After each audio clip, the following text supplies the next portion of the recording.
हमरे बलम के अंगना,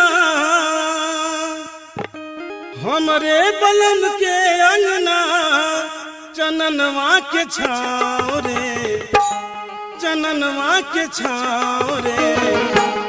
कैसे बताए हम आपन बलमुआ के नाम रे, कैसे बताए हम आपन बलमुआ के नाम रे। हमरे बलम के अंगना, हमरे बलम के अंगना, चननवा के छाँव रे। कैसे बताए हम आपन बलमुआ के नाम रे, कैसे बताए हम आपन बलमुआ के नाम रे।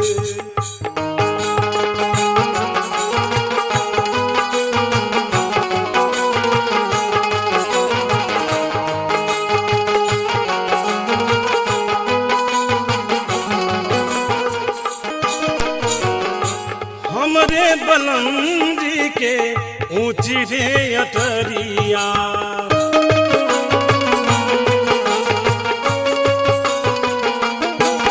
ओ हमरे बलम जी के ऊंची रे अटरिया, ऊंची रे अटरिया से बरबर पुखरिया, ऊंची रे अटरिया से बरबर अटरिया। त्रिकुटी के ऊपर बसल,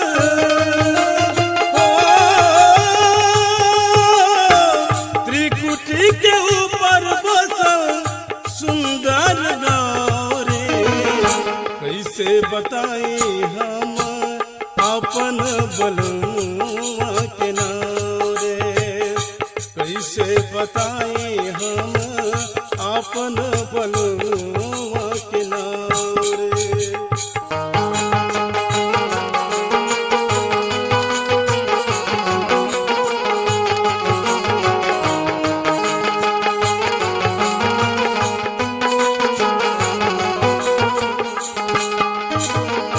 हमरे बलम जी के टेढ़ी रे पगरिया,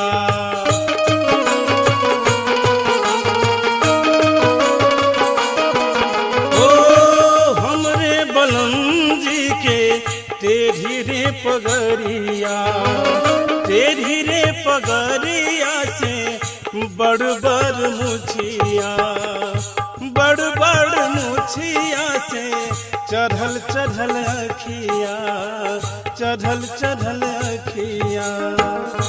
ओकर रोशनी मन लागे,